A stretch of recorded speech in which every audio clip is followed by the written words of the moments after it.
계엄 해제 때 예상보다 더 나쁜 쪽으로 가는 한국. 한승동 에디터. 세계의 많은 민주주의 국가들에서 격심한 정치 양극화가 진행되고 있다. 한국에서도 여야당 간 심각한 싸움이 계속되고 있었지만 국내 문제에 머물러 있었다. 이번 비상계엄 선포로 본격적인 정치 위기로 세계에 드러내버린 것이 큰 문제다. 한반도에서는 북한이 불안정하고 한국은 안정돼 있다고 여겨져 왔으나 모든 것이 변해버렸다. 윤석열 씨의 비상계엄 선포 하루 뒤인 지난 12월 4일 미국 국가안보회의 아시아 부장을 지낸 미국 전략국제문제연구소 빅터 차 부소장 겸 한국 석좌가 일본 아사히 신문과의 인터뷰에서 한 말이다. 모든 것이 변해버렸다는 것은 한국 자체가 심각한 정치 위기를 겪고 있는 불안정한 나라가 돼버렸다는 얘기다. 그것도 한국 대통령이 스스로 그렇게 세계에 선포하고 드러냄으로써 실제로 그렇게 만들어버렸다는 것이다. 빅터 차는 그때 미국도 크게 놀랐다며 비상계엄이 만약 몇 시간 만에 국회에서 해제되지 않았다면 한국이 헌법 위기에 빠졌을 뿐만 아니라 한미동맹도 위기를 맞았을 것이라고 했다. 윤 씨의 무책임한 비상계엄 선포 직후에 그것이 한국 안팎에 몰고 올 중대한 사태 변화, 특히 외교안보상의 변화를 그는 그 몇 마디로 압축해 표현했다. 그로부터 한 달이 지난 지금 상황을 보건대 현실은 빅터 차의 예언보다 훨씬 더 나쁜 쪽으로 움직여가고 있다. 비상계엄이 해제됐음에도 한국은 헌정 위기에 빠졌고 한미동맹도 여전히 굳건하다를 강조해야 할 만큼 위기를 맞고 있다.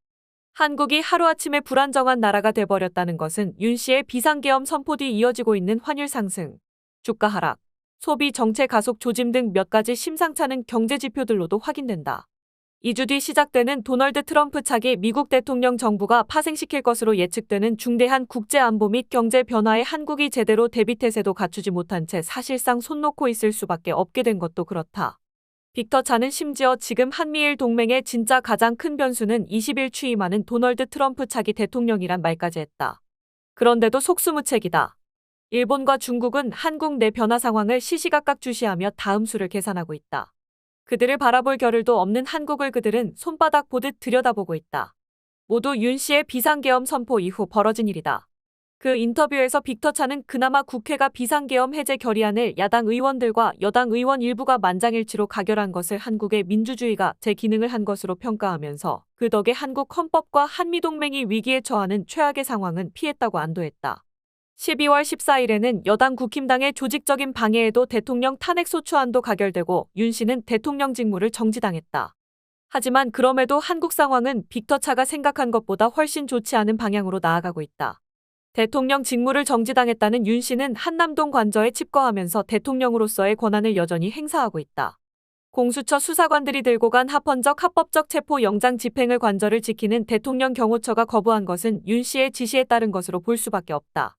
공식적으로 대통령 직무 정지 상태인 윤 씨는 경호처의 영장 집행을 거부하라는 명령을 내릴 권한이 없다.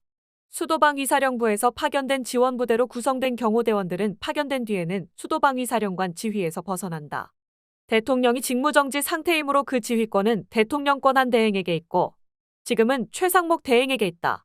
그런데 최 대행은 지금 그 지휘권을 행사하지 않거나 하지 못하고 있다. 수도방위사령관에게 그 권한이 있다고 해도 그는 최고 군통수권자인 대통령의 명령에 따라야 하고 지금은 최 대행에게 그 권한이 있다. 최 대행이 그 권한을 행사하지 않거나 하지 못하는 가운데 경호처가 윤 씨 뜻대로 움직인다면 윤 씨는 탄핵에도 불구하고 여전히 대통령으로서의 직무를 수행하는 초헌법적 초법적 존재로 군림하고 있다고 봐야 한다. 최 대행이 오히려 경호처에 그렇게 하도록 명령을 내렸을 경우를 논리적 가능성의 하나로 상정할 수 없지는 않겠으나 설마 그럴 리야 있겠는가. 형사소송법 110조, 111조 적용 문제를 둘러싼 논란은 그 가부를 따지기 전에 법대로 발부된 체포영장 집행보다 우선할 수 없고 윤 씨의 대통령 직무 유지 이유는 더더욱 될 수 없다. 내란 우두머리 혐의로 체포영장이 발행된 윤 씨가 국회 탄핵으로 대통령 직무정지가 된 상태에서도 여전히 대통령 권한을 휘두르게 내버려두는 것은 정부가 무법천지 상태를 방치하거나 내란의 동조 또는 방조하는 것으로 의심할 수밖에 없다. 빅터 차가 걱정했던 한국의 불안정한 위기 사태는 그가 한 달 전 국회의 비상계엄 해제 표결 직후에 예상했던 것보다 훨씬 더 좋지 않은 쪽으로 굴러가고 있다. 빅터 차는 비상계엄이 철회되지 않았다면 한국이 헌법 위기를 맞았을 뿐만 아니라 한미동맹도 위기를 맞았을 것이라며 앞으로의 문제는 윤 씨가 정권을 유지할 수 있느냐라고 했다.